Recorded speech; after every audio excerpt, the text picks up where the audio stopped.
What the European Union just did is in the Bible. January 1st, 2026. While the world celebrated New Year's Eve, another nation quietly surrendered control. No vote, no headlines, no resistance. The 21st country to hand its power to a centralized authority. And almost no one noticed. There are three things about this system that most people have never been told. The first two will unsettle you. But the third, the infrastructure being built right now, while everyone looks the other way, that's the one that makes a 2,000-year-old prophecy suddenly possible. Number one, what exactly did the European Union do? Bulgaria officially became the 21st nation to adopt the euro, and the Bulgarian lev, a currency that had been in use since 1881, that had survived 2 world wars, that had outlasted the Ottoman Empire and the communist era, that had been part of Bulgarian identity for nearly 150 years, began its disappearance from daily life. But here's what made this transition so striking. And this connects directly to what we'll examine. The switch was instantaneous. Think about the logistics of what happened in that single moment. Every ATM in the country switched over. Machines that had dispensed lev banknotes for decades suddenly began dispensing euros. The same ATM, the same location, the same bank, but different currency coming out of the slot. Every cash register in every store across the nation activated dual pricing. Items that had been priced only in lev now displayed 2 numbers, the lev price and the euro equivalent. Every restaurant menu, every gas station pump, every price tag in every shop doubled overnight. Every bank account in the country was converted. Savings accounts, checking accounts, business accounts, millions of accounts. Money that had been denominated in lev for a lifetime was now denominated in euros. But here's what most people outside Bulgaria didn't see.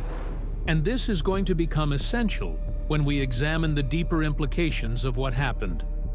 The celebration wasn't just in the streets.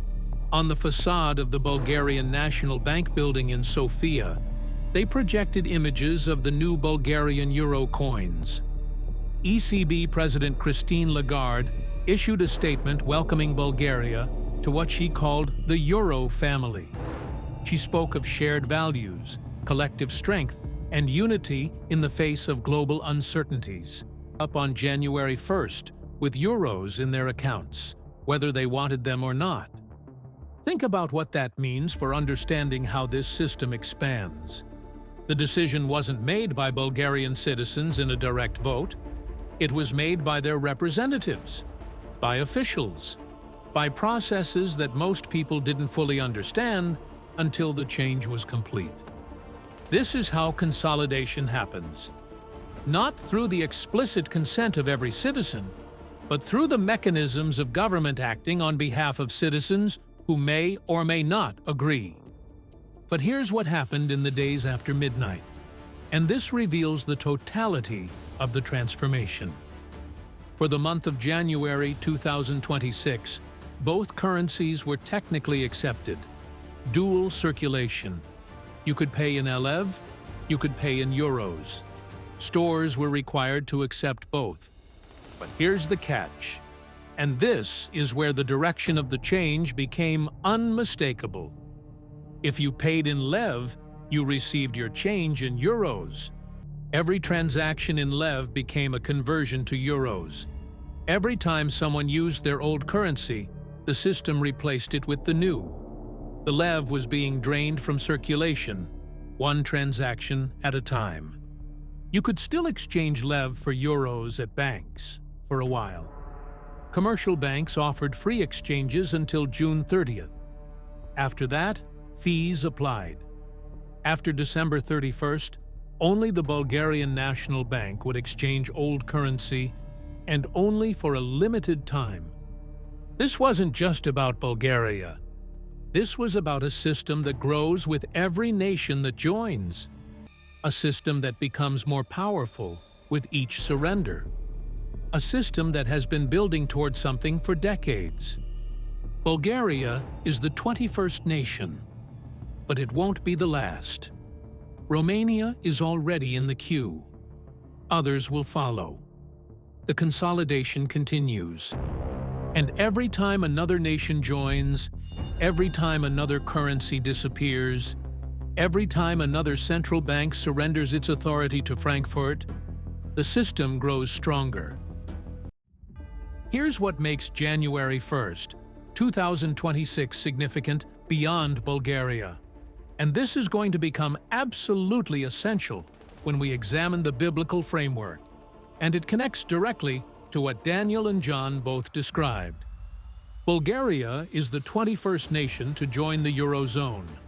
21 nations have now surrendered monetary sovereignty to a single central bank. 21 countries have given up independent currency control. 21 governments have transferred power to Frankfurt. But here's what's significant about the pattern. And this is where the prophetic implications start to emerge. This consolidation didn't happen through conquest. Think about every empire in history. Rome conquered, Babylon conquered, Persia conquered, Alexander conquered. Empires expanded through military force, through violence, through subjugation of unwilling populations. But this is different. Germany joined voluntarily. France joined voluntarily. Italy joined voluntarily. Spain, Portugal, Greece, Ireland, the Netherlands, Belgium, Austria, Finland, all voluntary. Slovenia, Malta, Cyprus, Slovakia, Estonia, Latvia, Lithuania, Croatia, all voluntary. And now Bulgaria, voluntary. No armies crossed borders. No cities were besieged. No populations were conquered. Nations chose to surrender control. One by one, year by year. A slow, steady consolidation that has been building for decades. And here's what makes this pattern so significant prophetically. And this connects to what we'll examine about the symbols embedded in this system. Once a nation joins, it doesn't leave. See?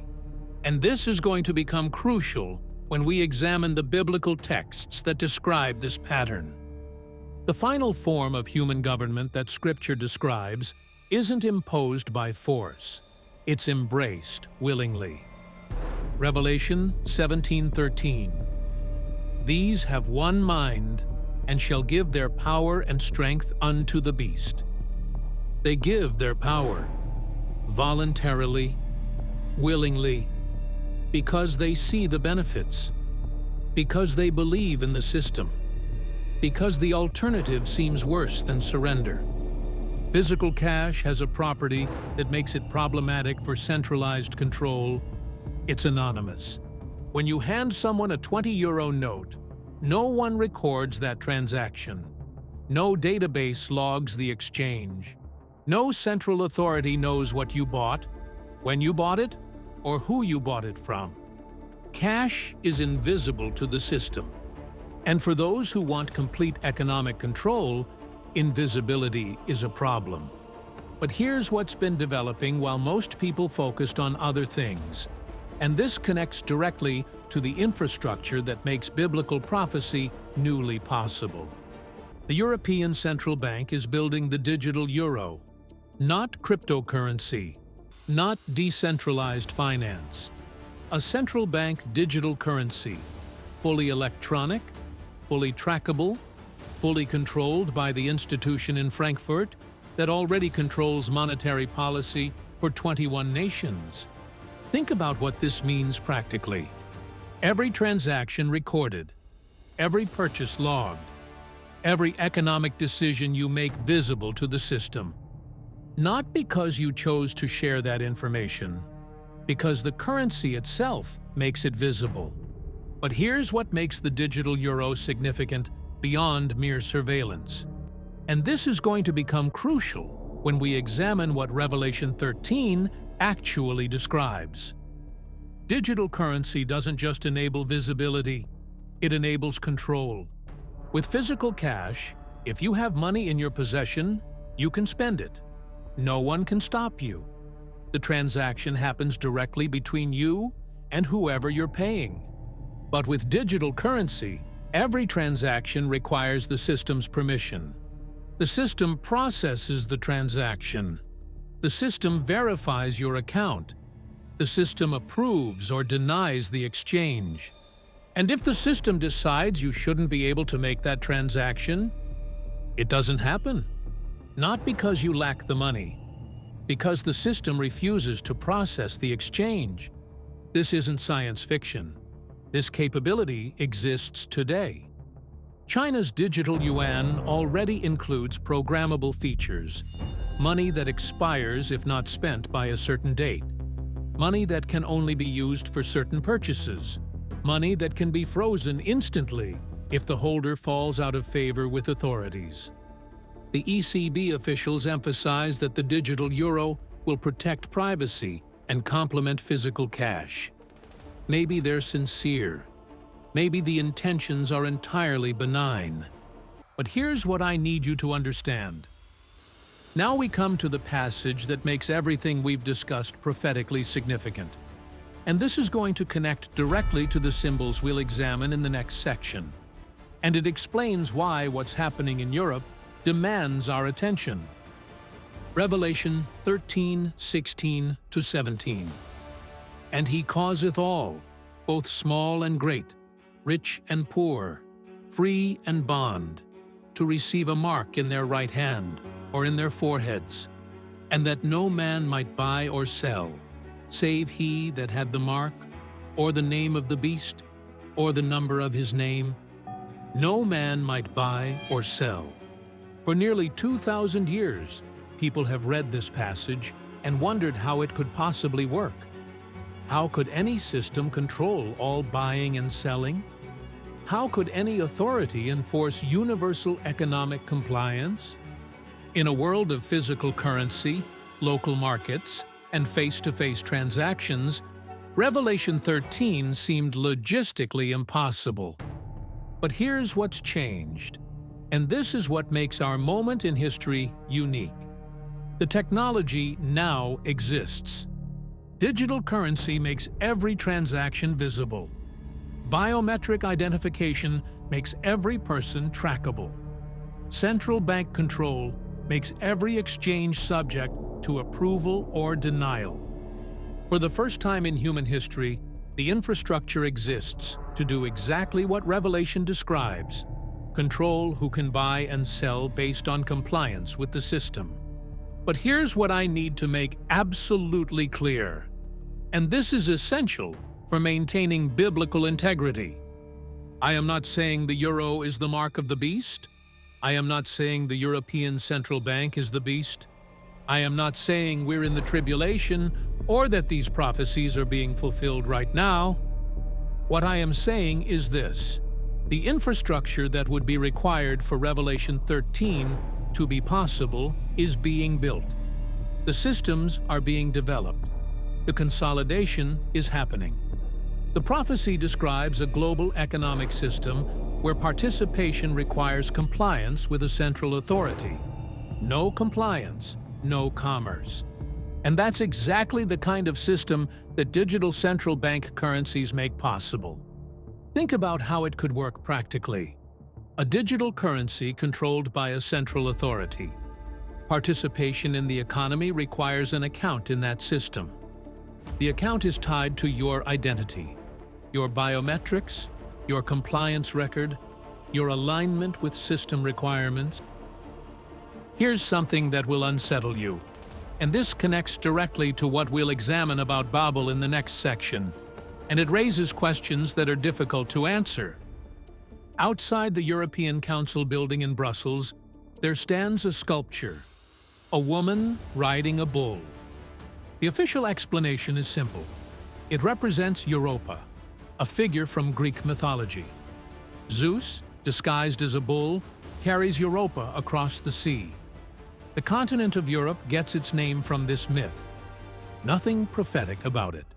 Just cultural heritage, classical references, artistic tradition. But here's what's unsettling, and I want to be careful here, because alignment isn't the same as accusation. Revelation 17:3.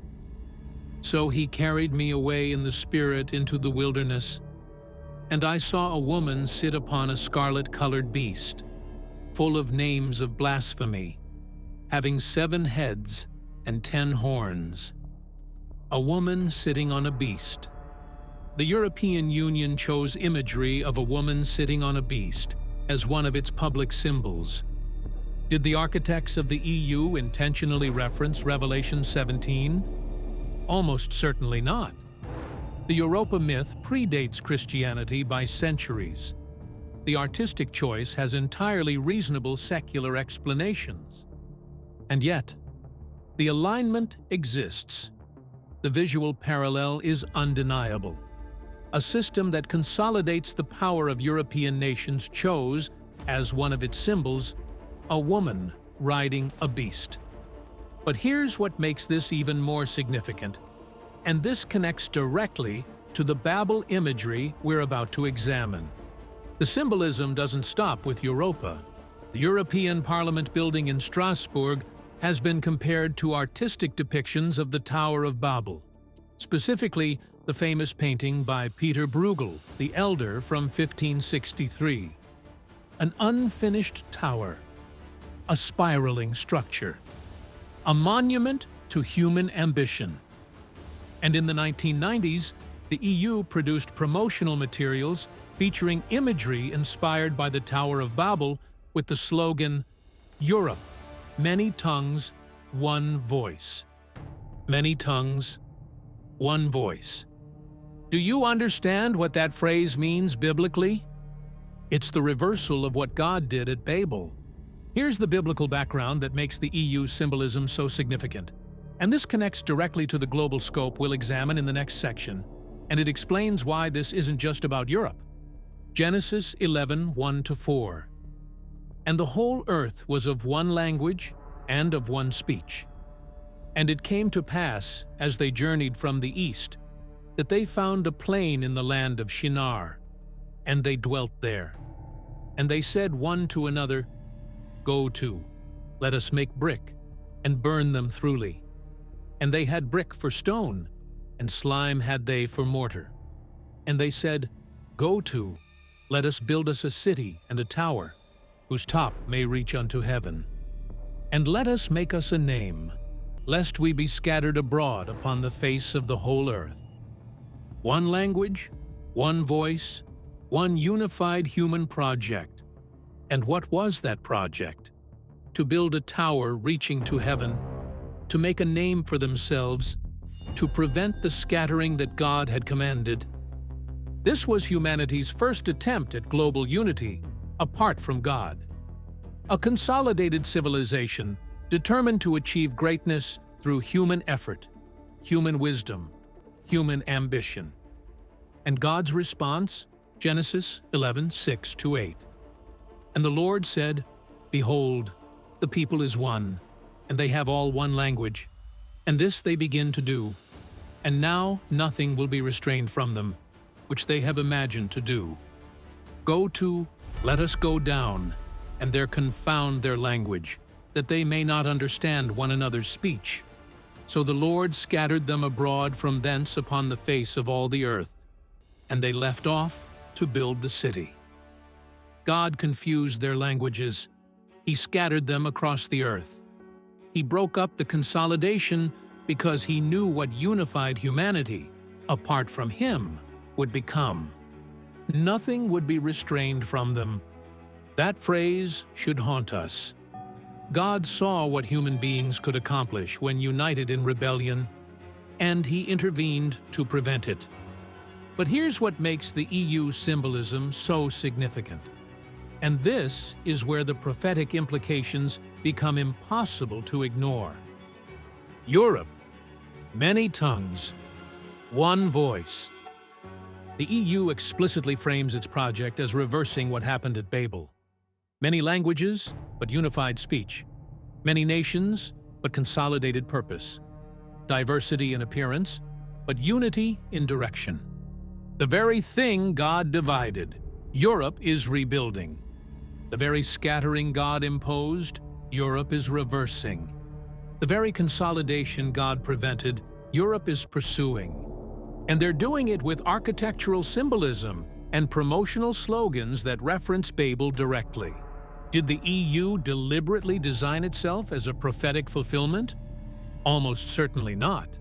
But here's what matters. And this connects to the global scope we need to examine. Whether intentional or not, the pattern aligns. The symbolism fits. The direction matches what Scripture describes about the final form of human government. Unity apart from God. Consolidation without divine authority. The tower rebuilt. And this isn't just happening in Europe.